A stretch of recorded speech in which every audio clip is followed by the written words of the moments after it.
नमस्कार, स्वागत है आप सभी का ज्ञानपीडिया पर। मैं हूं निहाल जायसवाल और यहाँ पर हम कंप्यूटर से संबंधित कुछ क्वेश्चंस आपके लिए लेकर आए हैं जो एमसीक्यू बेस्ड होंगे और साथ ही साथ इस एमसीक्यू के माध्यम से हम यहाँ पर कॉन्सेप्ट को भी समझने की कोशिश करेंगे। तो सबसे पहले यहाँ पर मैं बता दूं, इस सीरीज का नाम है 10 का दम और हमारा टैगलाइन भी है कि 10 का दम 10 मिनट में कॉन्सेप्ट खत्म। ठीक है, तो इस चीज को आप समझिएगा। कंप्यूटर के जितने भी एमसीक्यूज आएंगे वो मंडी निरीक्षक को ध्यान में रखते हुए लाए जाएंगे और इसमें जितने भी टॉपिक्स आपके कवर किए जा रहे हैं उसको मान के चलिएगा, ये बहुत ही बेहद इंपॉर्टेंट टॉपिक्स हैं। और इसमें जो प्रश्नों की प्रवृत्ति होगी वो आपके सीजी व्यापम में जो प्रश्न पूछे जा रहे हैं अभी जिस तरीके से उसके संबंध में ये होगी, तो आप क्वेश्चन को देखकर भी ये अनुमान लगा पाएंगे कि हम उसी तरीके से एमसीक्यू कर रहे हैं जो व्यापम जिस तरीके से क्वेश्चंस पूछ रहा है।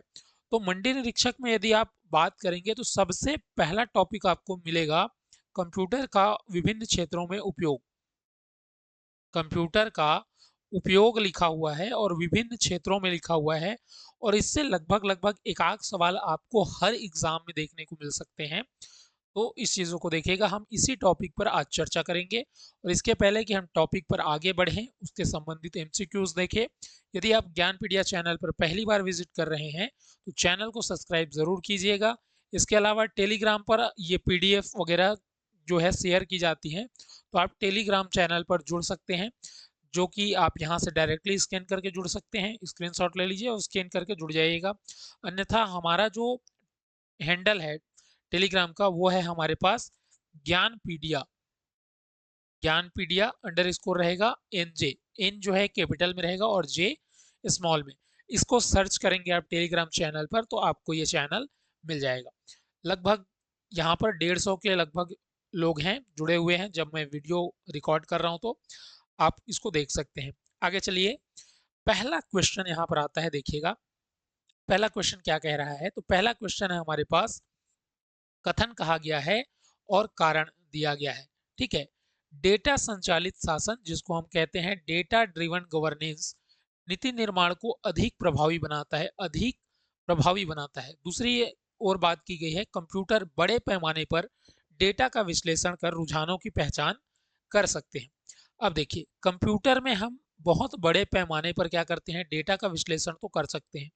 ये तो मानी सी बात है कि ये सही है, बिल्कुल ठीक है, क्योंकि आप भी जानते हैं कि जब हमको कंप्यूटर में बहुत सारे डेटा को एनालिसिस करना होता है तो हम कंप्यूटर के माध्यम से ही करते हैं, क्योंकि मानवीय रूप से यदि वो करें तो बहुत ज़्यादा हो जाता है वो। ठीक है, तो ये सारी चीज़ें हैं। लेकिन यहाँ पर कथन और कारण की व्याख्या संबंधित क्वेश्चन ऑप्शन दिए गए हैं, तो यहाँ पर व्याख्या को परखने के लिए आप क्या करिए, जो भी कथन दिया गया है उसके लास्ट में आपको क्या लगाना है, क्योंकि।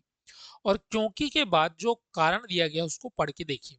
अगर ये मैच होता है तो बिल्कुल व्याख्या होती है, अगर नहीं होता है मैच, अलग अलग अलग थलग लगते हैं, तो इसमें व्याख्या नहीं होती है। ये चीज आप ध्यान में रखिएगा। अब यहां से देखिए, हमारे पास ये तो सही है, लेकिन इसके बाद जो आया डेटा ड्रिवन गवर्नेंस, ये क्या होता है भाई, इसके बारे में हमको जानना पड़ेगा, तब हम समझ पाएंगे कि कथन सही है या नहीं। जैसा कि यहां पर दिया गया है आपका, डेटा ड्राइवन क्या है, गवर्नेंस है। क्या है, गवर्नेंस है। मतलब क्या है कि डेटा जो है गवर्नेंस को, प्रशासन को क्या कर रही है, ड्राइव कर रही है। ड्राइव कर रही है का मतलब ये है कि जब हम नीति बनाएंगे, कोई भी योजना बनाएंगे, तो इस योजना को बनाते समय गवर्नमेंट जो है वो किस पर ध्यान आकर्षित करेगी, आंकड़ों पर। किस पर, आंकड़ों पर आकर्षित करेगी ध्यान को, और आंकड़ों को ध्यान में ही रखकर वो क्या बनाएगी, नीति, जिससे क्या कर दिए की जा सके, पारदर्शिता लाई जा सके। ठीक है, प्रशासन में। और साथ ही साथ जवाबदेहिता को भी सुनिश्चित किया जा सके। जैसे कि इसको एक समझिए, यहाँ पर ये नीतिगत निर्माण में कभी भी भावनाओं पर जोर नहीं दिया जाएगा, और इस पर किसको, मेन रूप से किसको, आंकड़ों को, डेटा को, जिसको आप बोलते हो किस, क्या, डेटा, इस पर ध्यान फोकस किया जाता है। और डेटा के हिसाब से देखा जाता है कि किस व्यक्ति को इससे लाभ मिलेगा। ठीक है, और जिसको हम लाभ पहुंचाना चाह रहे हैं वहां तक ये लाभ पहुंच पाएगा या नहीं, वो इसी के हिसाब से संचालित होती है। तो जितनी भी योजनाएं बनाई जाती है सरकार के द्वारा, तो उन सरकार की योजनाओं के द्वारा रणनीतिक रूप में आंकड़ों का प्रयोग करके जब हम किसी नीति या योजना को बनाते हैं, वो अच्छी तरीके से वर्क कर पाता है। तो इसी को लिखा गया है यहाँ पर, डेटा संचालित शासन या डेटा ड्रिवन गवर्नेंस नीति निर्माण को अधिक प्रभावी बनाता है। क्या बनाता है? अधिक प्रभावी बनाता है। तो ये बिल्कुल सही कथन है और इसको याद रखिएगा। क्योंकि अब क्योंकि इसके बाद जोड़िए और क्योंकि के बाद पढ़िए कि कंप्यूटर बड़े पैमाने पर डेटा का विश्लेषण कर रुझानों की पहचान कर सकता है, मतलब उसके संबंध में कि ये ठीक तरीके से ठीक बैठेगा कि नहीं, वो आंकड़ों के हिसाब से आप लगा भी सकते हैं पता। ठीक है, तो इस हिसाब से दोनों कथन सही हैं और आर जो है बिल्कुल ए की व्याख्या करता है, इसको समझिएगा। तो ऑप्शन नंबर ए जो है इसका सही आंसर हो जाएगा। आगे बढ़ते हैं। अगला क्वेश्चन यदि हम यहाँ पर देखें दूसरा नंबर का, जिसमें कहा गया है ई गवर्नेंस से सेवा वितरण की लागत कम हो सकती है। किसकी? सेवा वितरण की लागत कम हो सकती है। ठीक है, इसको समझिएगा, अब बताएंगे। अभी डिजिटलीकरण से प्रशासन में पारदर्शिता बढ़ती है। डिजिटलीकरण से क्या है? प्रशासन में पारदर्शिता बढ़ती है। और तीसरा कहा गया है ई गवर्नेंस से डिजिटल विभाजन स्वतः समाप्त हो जाता है। अब यहाँ पर सारी चीजें जो है आपको पता नहीं होंगी, क्योंकि ये कंप्यूटर के साथ साथ बाकी क्षेत्रों से भी जुड़ी हुई है। ठीक है, ई गवर्नेंस पहली चीज आती है कि ई गवर्नेंस क्या है।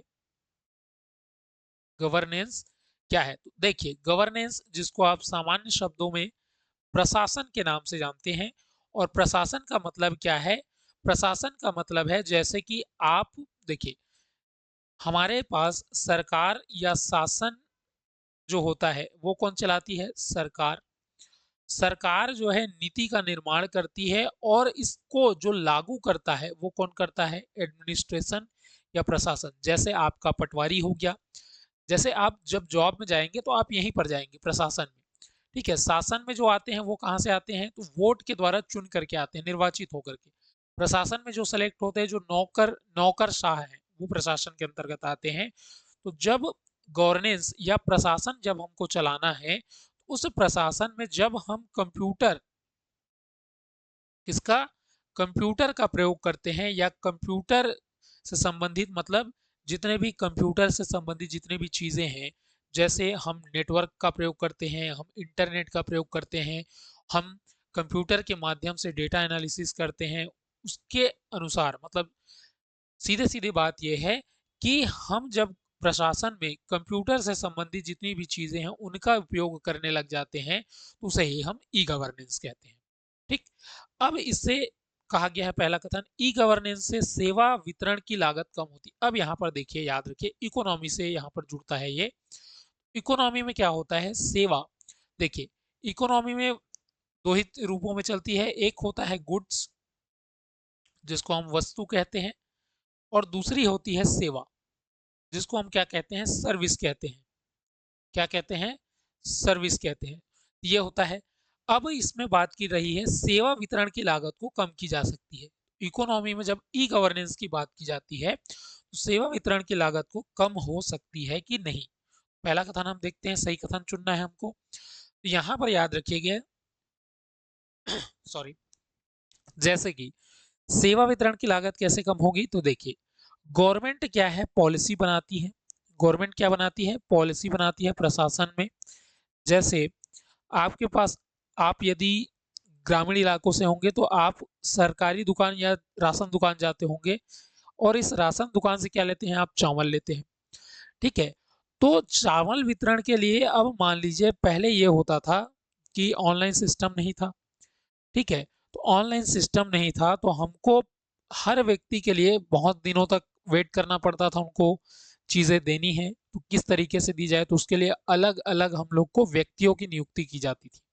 ठीक, अब क्या करते हैं? राशन दुकान में जो भी व्यक्ति है, राशन कार्ड यदि आपके पास है तो उस राशन कार्ड का नंबर यदि आपके पास है तो आप ओटीपी के थ्रू भी अब क्या कर सकते हो?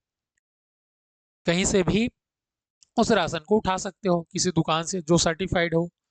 ठीक है, तो वहां से तो इस तरीके से इस सेवा का क्या किया जा रहा है, वितरण किया जा रहा है, और उसके माध्यम से अब व्यक्तियों की उतनी जरूरत नहीं है जैसे पहले हुआ करती थी।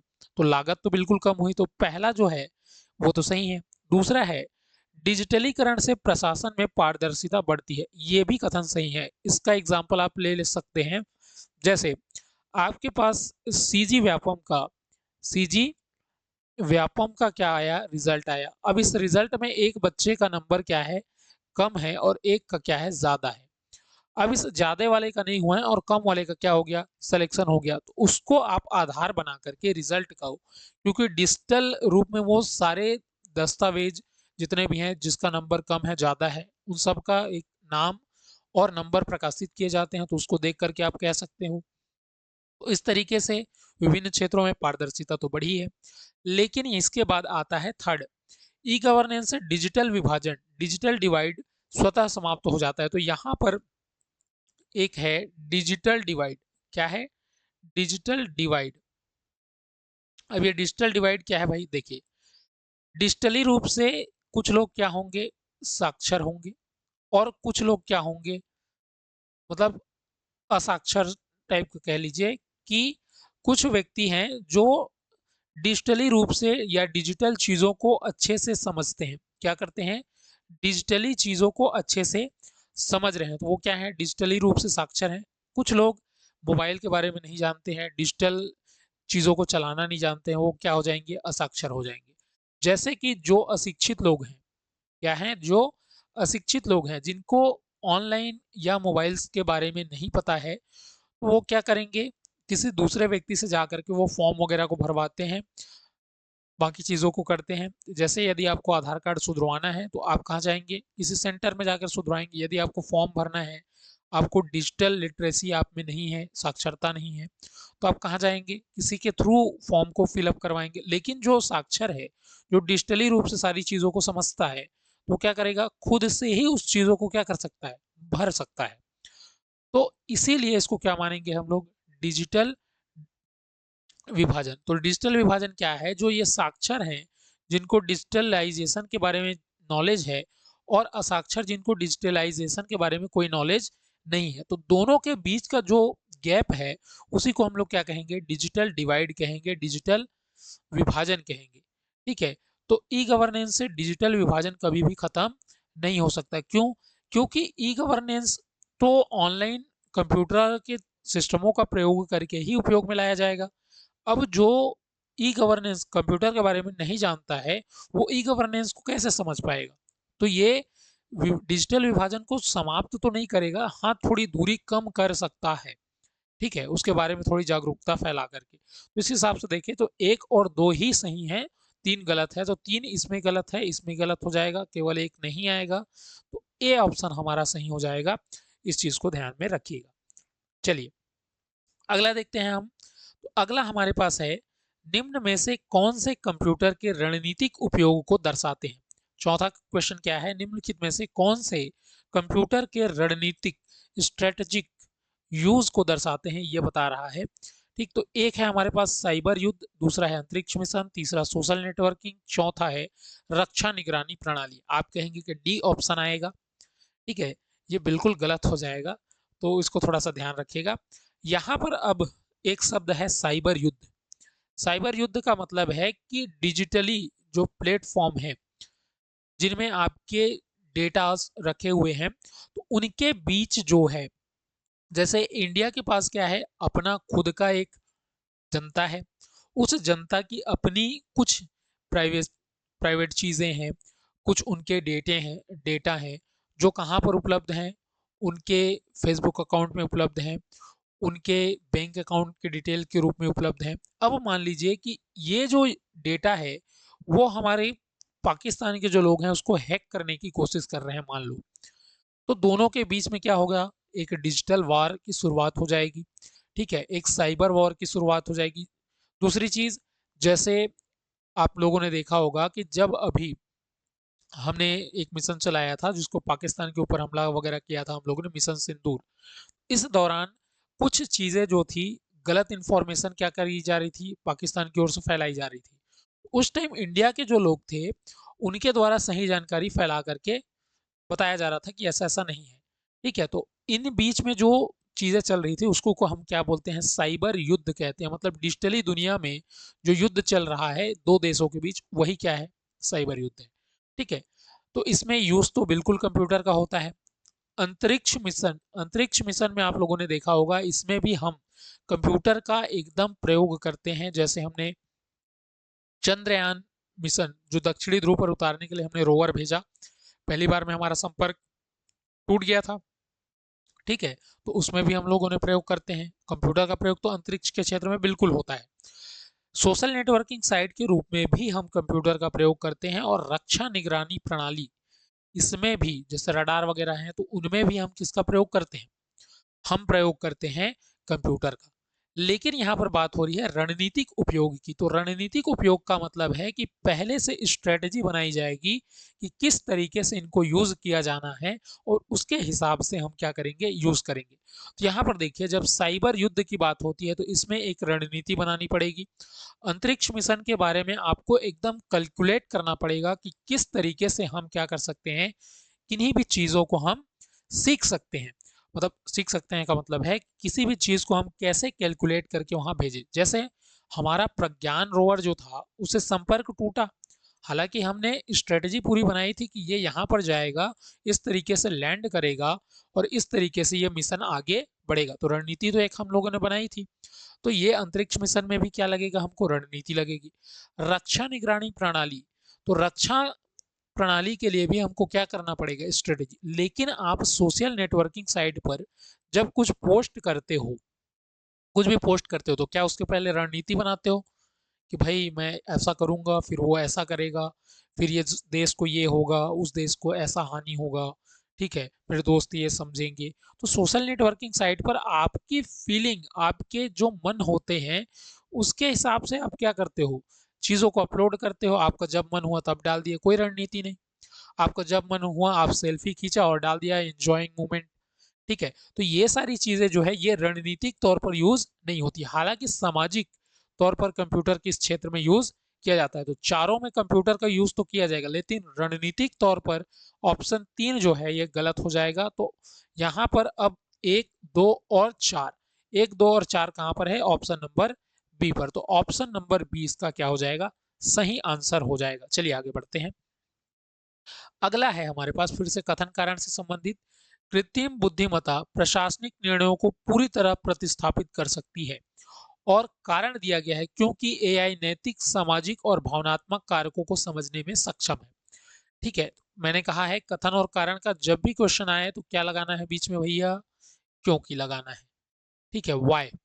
ठीक, वाई जब लगाएंगे तो ये क्लियर हो जाएगा कि दूसरा जुड़ रहा है कि नहीं। तो अब एक साथ पढ़ के देखिए।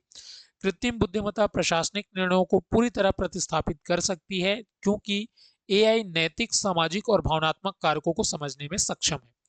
तो एआई है क्या, आर्टिफिशियल इंटेलिजेंट। आर्टिफिशियल इंटेलिजेंट क्या है, वर्तमान में जो आप चैट जीपीटी यूज करते हो, जो आप जेमिनी यूज करते हो, ठीक है, ये किस पर वर्क कर रहा है, एआई, कृत्रिम बुद्धिमत्ता पर। आपने एक इंस्ट्रक्शन दिया, उसने अपने हिसाब से दिमाग लगाया और उस इंस्ट्रक्शन के बेस पर आपको क्या दे दिया, आंसर दे दिया। मतलब कंप्यूटर का स्वयं का दिमाग है, तो उसको हम लोग क्या कह रहे हैं, कृत्रिम बुद्धिमत्ता। और ये किस पीढ़ी के कंप्यूटर में हमको देखने को मिल रही है, 5वीं जनरेशन, 5G जनरेशन की जो कंप्यूटर्स हैं उसमें कृत्रिम बुद्धिमत्ता का प्रयोग किया जा रहा है।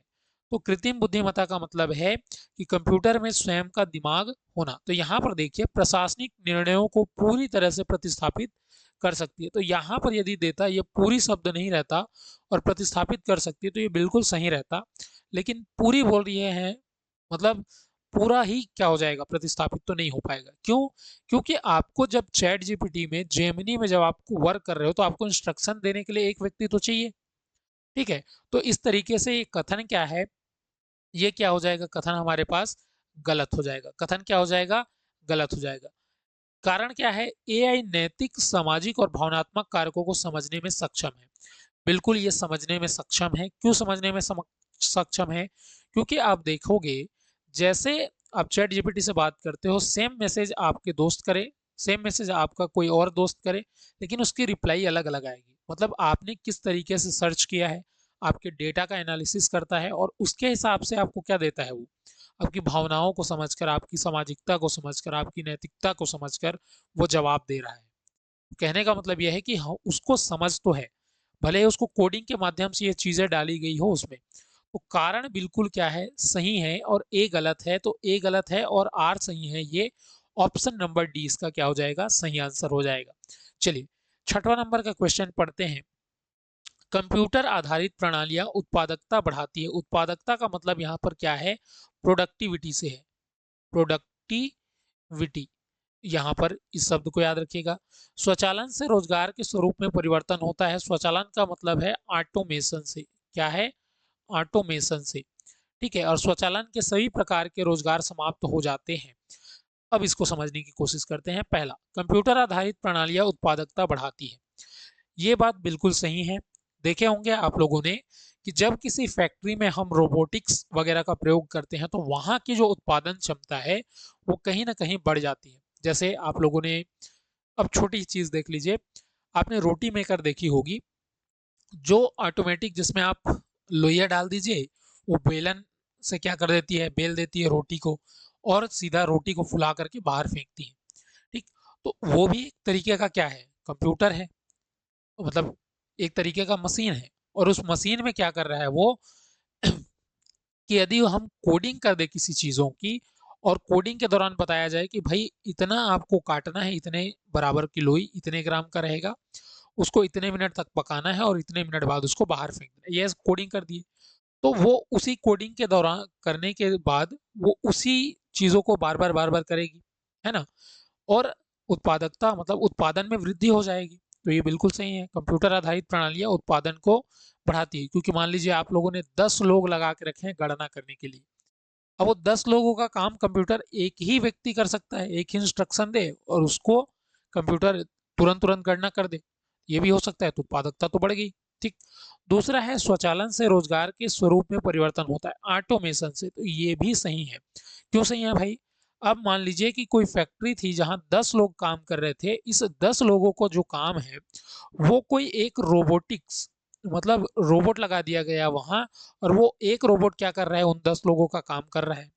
तो अब उस रोबोट को ही इंस्ट्रक्शन देने के लिए वहां पर एक व्यक्ति चाहिए, और 10 व्यक्ति का जॉब क्या हो गया, रोजगार में क्या हुआ, परिवर्तन आया। अब हमको स्किल बेस्ड लोगों की जरूरत पड़ेगी। तो स्वचालन से, ऑटोमेशन से क्या होता है, रोजगार के स्वरूप में परिवर्तन होता है। तो दूसरा क्या है, सही है। तीसरा क्या है, स्वचालन से सभी प्रकार के रोजगार समाप्त हो जाते हैं। यहाँ यदि ये सभी शब्द नहीं लिखा हुआ होता तो बिल्कुल ये सही था, लेकिन सही सभी शब्द लिख दिया गया है, इसलिए ये गलत हो गया। तो हमारे पास एक और दो, क्योंकि सभी प्रकार के रोजगार समाप्त नहीं होंगे, कुछ चीजों में हम ऑटोमेशन को अप्लाई नहीं कर सकते हैं, ठीक है। तो इसलिए यहाँ पर याद रखिएगा, कथन 3 जो है गलत है, और 3 किस में है, सी में है, डी में है, तो ये तो गलत हो जाएगा। पहला दूसरा सही किस में है, ऑप्शन नंबर बी। तो ऑप्शन नंबर बी इसका क्या हो जाएगा, सही आंसर हो जाएगा। अगर आपको यह सेशन पसंद आ रहा है, नीचे कमेंट करके जरूर बताइए कि हम इस सीरीज को कंटिन्यू करें या ना करें, और साथ ही साथ चीजें जो है आपको समझ में आ रही है या नहीं आ रही है उसको भी कमेंट करके बताइएगा। अब आगे अगला क्वेश्चन देखते हैं हम लोग। 7वां क्वेश्चन यहाँ पर है, साइबर सुरक्षा आधुनिक राष्ट्रीय सुरक्षा का अभिन्न अंग है। दूसरा कारण क्या है, शासन, अर्थव्यवस्था और रक्षा प्रणालियां डिजिटल नेटवर्क पर निर्भर है। क्योंकि शब्द लगा के देखिए, ये देखिए दोनों एक दूसरे से जुड़ाव दिखाई दे रहे हैं। साइबर सुरक्षा आधुनिक राष्ट्रीय सुरक्षा का अभिन्न अंग है, क्योंकि, ठीक है, तो ये बिल्कुल सही बात है। साइबर सुरक्षा का मतलब है कि आपके डेटा जो है, बहुत सारे डेटा हैं, जैसे हमारी रॉ एजेंसी है, उनकी भी बहुत सारी जो गोपनीय बातें हैं वो कहीं ना कहीं उनके सर्वर पर, उनके जितनी भी चीजें होंगी, जो डेटा होगा वो कहीं ना कहीं स्टोर होगा। अब उस स्टोर डेटा को यदि कोई देश हैकिंग करके क्या कर ले, चुरा ले, ये तो हमारे लिए राष्ट्रीय सुरक्षा मतलब असुरक्षा पैदा हो जाएगी, ठीक है। तो इसलिए साइबर सुरक्षा को करना या साइबर सिक्योरिटी को करना आधुनिक राष्ट्रीय सुरक्षा का अभिन्न अंग है, ये बिल्कुल सही बात है। कारण क्या है, क्योंकि शासन, अर्थव्यवस्था और रक्षा प्रणाली डिजिटल नेटवर्क पर निर्भर है। बिल्कुल सही है, क्योंकि डिजिटल नेटवर्क के माध्यम से ही हम बहुत सारी चीज़ों को कनेक्ट कर पाते हैं। जैसे आप लोगों ने देखा होगा, जो फाइटर जेट्स होते हैं उनमें जो व्यक्ति हैं वो स्टेशन के जो लोग हैं उनसे बातचीत या वार्तालाप, मूवी वगैरह में भी आप लोगों ने देखा होगा कि वार्तालाप कर पा रहे हैं। किसके थ्रू कर पा रहे हैं? नेटवर्क के थ्रू, ठीक है, कंप्यूटर के थ्रू। तो वहां पर डिजिटल नेटवर्क पर भी वो निर्भर है। अर्थव्यवस्था, वर्तमान समय में आप यदि देखोगे तो आप जैसे ग्रोक वगैरह है, उसके माध्यम से आप क्या करते हो?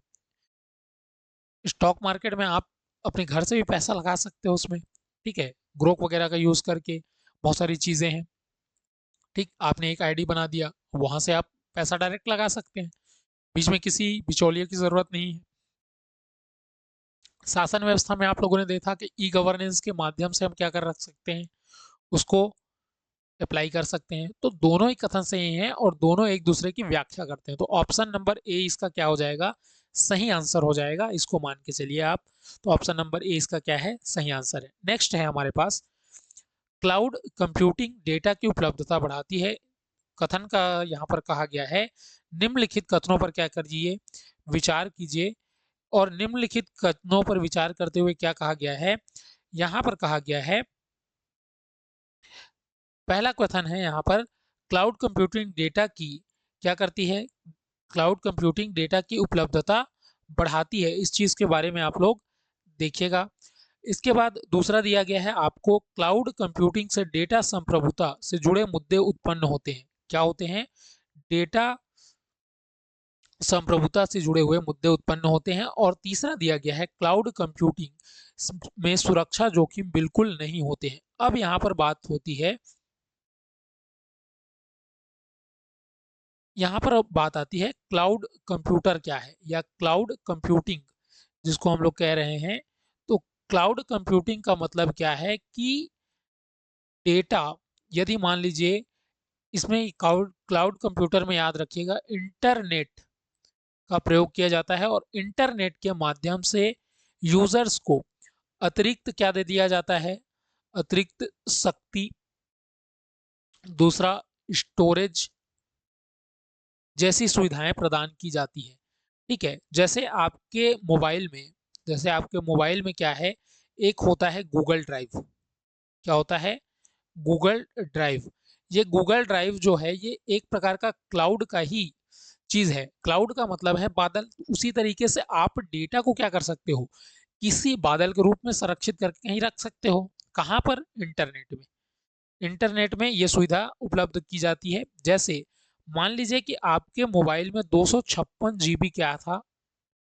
स्पेस है।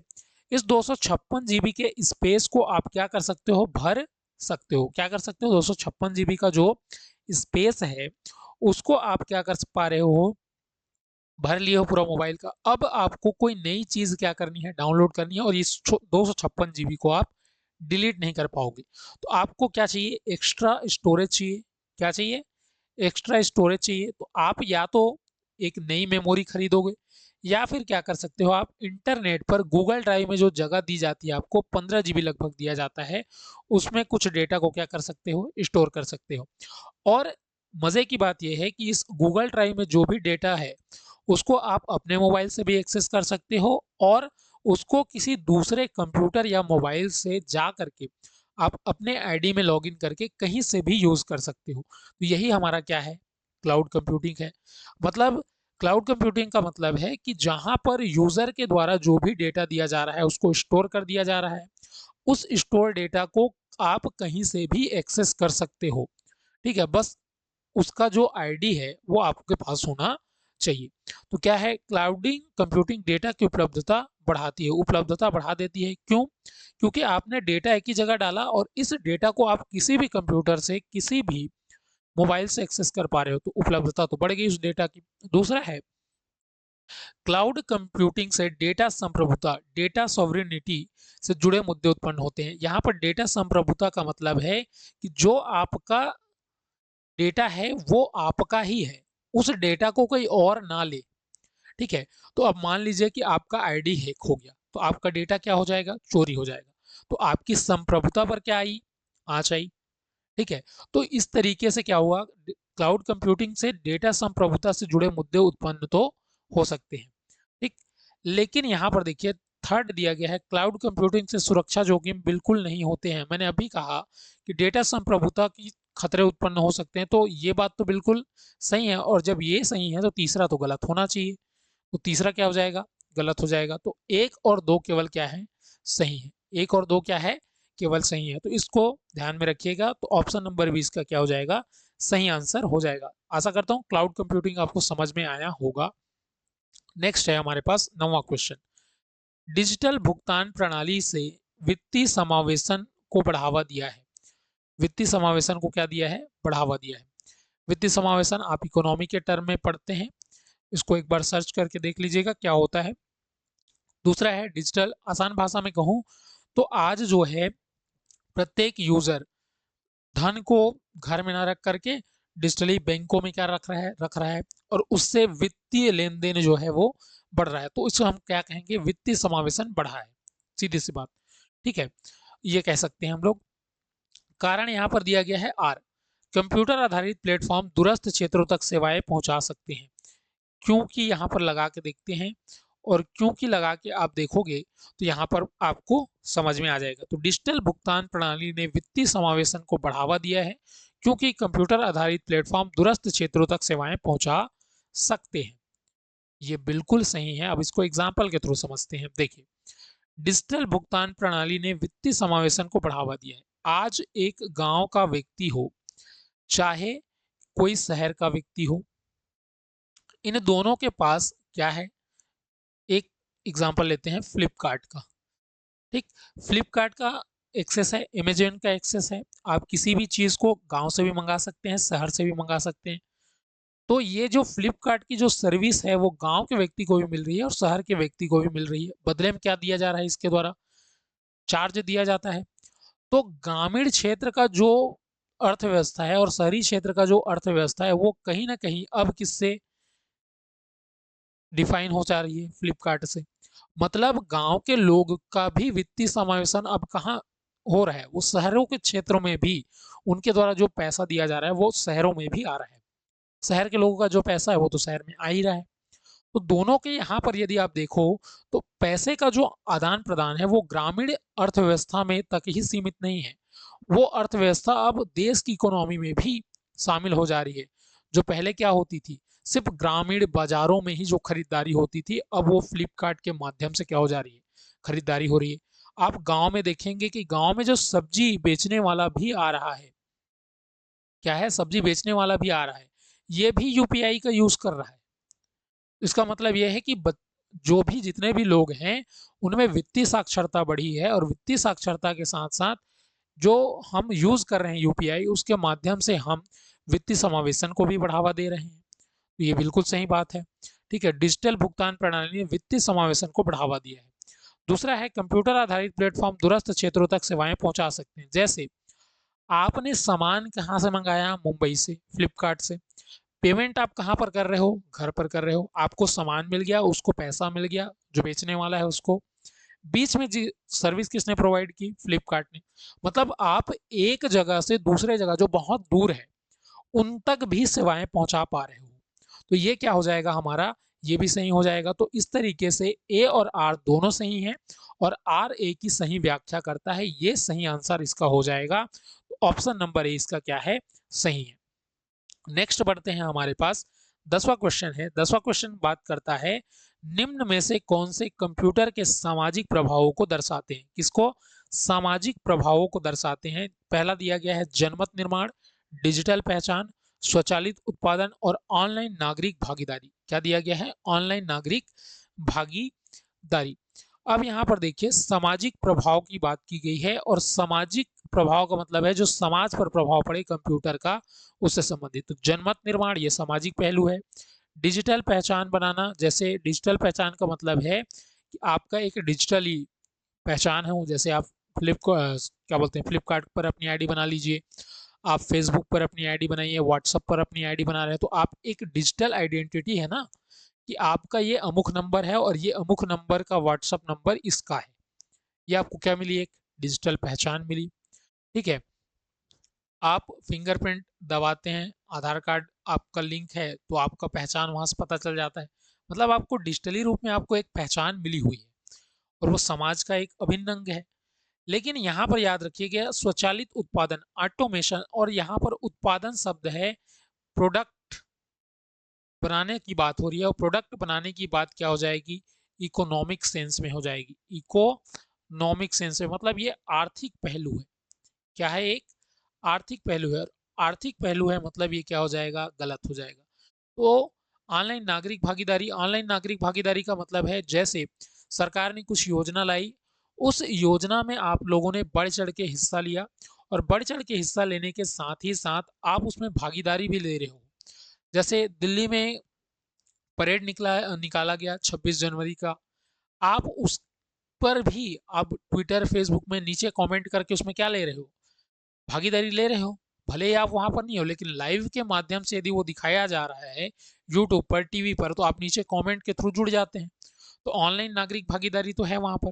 ठीक है, तो ऑप्शन नंबर ए भी सही है, ऑप्शन नंबर 2 भी सही है, ऑप्शन नंबर 4 भी सही है। 1, 2 और 4 तीनों क्या है, सही है। तो ऑप्शन नंबर बी क्या हो जाएगा, इसका सही आंसर हो जाएगा। नेक्स्ट बढ़ते हैं हम लोग 11वें नंबर के क्वेश्चन पर। कौन सा नंबर का क्वेश्चन है हमारे पास, 11वां। कथन ए कहा गया है, कंप्यूटर आधारित शासन से विकेंद्रीकरण को बढ़ावा मिल सकता है, और कारण दिया गया है डिजिटल प्लेटफॉर्म स्थानीय स्तर पर निर्णय और सेवाएं संभव बनाते हैं। कंप्यूटर आधारित शासन से विकेंद्रीकरण विकेंद्रीकरण को बढ़ावा मिल सकता है। ये बिल्कुल सही बात है कि देखिए दिल्ली में जो शासन करने वाला बैठा है, जो हमारी सरकार है, जो मोदी गवर्नमेंट है, वो स्थानीय स्तर पर जितने भी लोग हैं उनको नरेगा के माध्यम से क्या कर रहा है, पैसा तो वहीं से डलता है सेंट्रल से। सेंटर से जो पैसा डला, नरेगा का पैसा, या जो जी राम जी जिसको मनरेगा कहते थे हम लोग, उसका पैसा कहाँ से डल रहा है, सेंटर से। पैसा पहुंच कहाँ रहा है हमारे पास, ग्रामीण क्षेत्रों में। और ग्रामीण क्षेत्रों में पैसा किसके खाते में आ रहा है, ग्रामीण जनता के खाते में। ग्रामीण जनता उसकी शिकायत किससे कर सकती है, सरकार से। तो अब उसको किसी अन्य के पास जाने की जरूरत नहीं है, वो डायरेक्टली जो पोर्टल है नरेगा का, उसके माध्यम से सरकार से डायरेक्टली जुड़ पा रही है। तो कहीं ना कहीं ये विकेंद्रीकरण को दिखाता है हमारे पास। ठीक है, तो विकेंद्रीकरण को बढ़ावा मिल सकता है। दूसरा है कारण, डिजिटल प्लेटफॉर्म स्थानीय स्तर पर निर्णय और सेवाएं संभव बनाते हैं। तो स्थानीय स्तर पर मतलब जो भी प्लेटफॉर्म है स्थानीय स्तर पर, देखिए अब नरेगा बना कहाँ पर, संसद भवन में। उसको इम्प्लीमेंट कहाँ किया गया, छत्तीसगढ़ में। और छत्तीसगढ़ के ग्रामीण इलाकों में भी कोई व्यक्ति अब 15 दिनों के लिए क्या कर सकता है, किसी भी चीज को मांग कर सकता है कि मेरे को रोजगार चाहिए, नरेगा के जरिए सरकार उसको प्रोवाइड करती है। उसने आवेदन कहाँ किया, रोजगार सहायक के पास। काम कौन दे रहा है, सरकार दे रही है उसको। ठीक है, तो वह स्थानीय स्तर पर जो रोजगार सहायक उससे मांग की, लेकिन रोजगार कौन दे रहा है, सरकार दे रहा है। तो डिजिटली रूप में वो चीजें हुई। डिजिटल प्लेटफॉर्म स्थानीय स्तर पर निर्णय और सेवाएं संभव बनाते हैं। तो ये कारण जो है ये भी सही है, और कथन जो है ये भी सही है। तो कथन ए और कारण आर दोनों सही है, और दोनों एक दूसरे की क्या कर रहे हैं, व्याख्या कर रहे हैं। तो इस चीज को ध्यान में रखिएगा, और लाइक शेयर और सब्सक्राइब जरूर कर लीजिएगा चैनल को। नेक्स्ट हम बढ़ते हैं, नेक्स्ट क्वेश्चन दिया गया है, 12वां क्वेश्चन है, निम्नलिखित कथनों में से कौन सा सही है। पहला, कंप्यूटर केवल तकनीकी विकास तक सीमित है। बी, कंप्यूटर नीति निर्माण को अप्रभावित रखते हैं। तीसरा, कंप्यूटर साक्ष्य आधारित शासन को बढ़ावा देते हैं। और डी, कंप्यूटर सामाजिक असमानता को पूरी तरह समाप्त कर सकते हैं। तो यहाँ पर देखिए, कंप्यूटर केवल तकनीकी विकास तक सीमित है क्या, यहाँ पर देखिए कंप्यूटर केवल तकनीकी विकास तक सीमित है। केवल तकनीकी विकास तक सीमित नहीं है। कंप्यूटर तकनीकी विकास तक सीमित है ऐसा बोलते तो हो सकता था, लेकिन केवल तकनीकी विकास तक क्या है, सीमित नहीं है। क्यों, क्योंकि कंप्यूटर का प्रयोग हम टेक्निकल रूप में तो कर ही रहे हैं, लेकिन हम इसका प्रयोग विभिन्न क्षेत्रों में, हम आर्थिक हो, चाहे मनोवैज्ञानिक हो या सामाजिक हो, मेडिकल के क्षेत्र हो, अंतरिक्ष के क्षेत्र हो, स्पेस एजेंसीज के क्षेत्र में हो, सभी जगह हम क्या कर रहे हैं, कंप्यूटर का क्या कर रहे हैं, विकास कर रहे हैं। केवल टेक्निकल रूप में नहीं, हम बहुत सारी चीजों का विकास सामाजिक और आर्थिक तौर पर भी कर रहे हैं। तो सीमित तो नहीं है, तो ऑप्शन नंबर ए तो क्या हो जाएगा इसके लिए, गलत हो जाएगा। दूसरा है कंप्यूटर नीति निर्माण को अप्रभावित रखते हैं। मैंने अभी आपको बताया ई गवर्नेंस में बताया मैंने, पहला क्वेश्चन जब लिया था तो कहा कि आंकड़ों पर बेस्ड होती है कंप्यूटरिंग वाली जो चीजें हैं, डेटा ड्रिवन मॉडल पर चलती हैं ये। तो इस तरीके से नीति निर्माण में भी डेटा या आंकड़ों का तो कंप्यूटर का क्या होता है, महत्वपूर्ण होता है। तो ऑप्शन नंबर बी भी गलत हो जाएगा। तीसरा है कंप्यूटर साक्ष्य आधारित शासन को बढ़ावा देते हैं। ये बात करेंगे इस पर। साक्ष्य आधारित मतलब फैक्ट के बेस पर, जो फैक्ट है इसी को, फैक्ट को क्या किया गया, एनालिसिस किया गया। क्या किया गया, एनालिसिस किया गया, फैक्ट है उसी को, और एनालिसिस करने के बाद ही क्या देगा कंप्यूटर, जो है अपना क्या देगा, रिजल्ट देगा। मतलब कंप्यूटर किस पर काम कर रहा है, फैक्ट पर, साक्ष्य पर। जो उसको दिया गया है उसी के अकॉर्डिंग वो क्या करेगा, डेटा को गणना करेगा और प्रोसेस करने के बाद हमको रिजल्ट देगा। तो साक्ष्य आधारित शासन को बढ़ावा तो देता है ये, बिल्कुल ठीक है। तो ऑप्शन नंबर सी हमको सही यहाँ पर दिख रहा है, लेकिन डी की भी बात कर लेते हैं। कंप्यूटर सामाजिक असमानता को पूरी तरह समाप्त कर देखिए, सामाजिक असमानता को पूरी तरह के समाप्त नहीं कर सकता। सामाजिक असमानता का मतलब है कि किसी समाज में ऊंच नीच भेदभाव की जो भावना है उसको क्या कंप्यूटर समाप्त कर सकता है, नहीं कर सकता। हाँ, लेकिन कंप्यूटर को जो उपयोग करने वाला कोई भी व्यक्ति हो, चाहे वो किसी भी दर्जे का हो, चाहे ऊंचा हो नीचा हो, इन द सेंस मतलब इसको गलत अर्थों में ना लीजिएगा, मैं समझाने के लिए बता रहा हूँ कि सामाजिक असमानता का मतलब वही है कि जहां पर जातिगत भेदभाव हो, जहां पर उच्च वर्ग निम्न वर्ग की बात हो, तो इसको, असमानता को कंप्यूटर कभी भी दूर नहीं कर सकता है। ठीक है, पूरी तरीके से समाप्त नहीं कर सकता। तो ऑप्शन नंबर डी इसका क्या हो जाएगा, गलत हो जाएगा। तो इस तरीके से हम लोगों ने आज 12 क्वेश्चंस देखे हैं, और 12 क्वेश्चन में मैं आशा कर रहा हूं कि आपको सारे 12 क्वेश्चंस में बहुत सारी जानकारियां मिली होंगी। मिलेंगे ऐसे ही वीडियो के साथ। और इसके पहले कि मैं वीडियो को रोकूं, यदि आप वीडियो में लास्ट तक बने हुए हैं तो आप सभी का बहुत बहुत धन्यवाद, शुक्रिया आप सभी का कि आप इस वीडियो को इतने तक देख रहे हैं। और इसको प्लीज़ लाइक, शेयर और सब्सक्राइब ज़रूर कीजिए। अगर आप इस वीडियो को पूरा देख चुके हैं अभी तक सब्सक्राइब नहीं किया तो बिल्कुल सब्सक्राइब कर लीजिएगा। टेलीग्राम चैनल से जुड़ जाइएगा जहां पर आपको इस MCQ सीरीज की जो है PDF मिलेगी या इससे जुड़ी अपडेट जानकारी मिलेगी। इसके लिए लेकिन आपको क्या करना है, कम से कम मैं इसको टारगेट रख रहा हूँ 20 लाइक आप कीजिए, आपको PDF जो है टेलीग्राम चैनल पर मिल जाएगी। चलिए मिलेंगे नेक्स्ट वीडियो में, तब तक के लिए पढ़ते रहिए, बढ़ते रहिए। मिलेंगे नेक्स्ट वीडियो में। धन्यवाद। मेरा नाम है निहाल जायसवाल।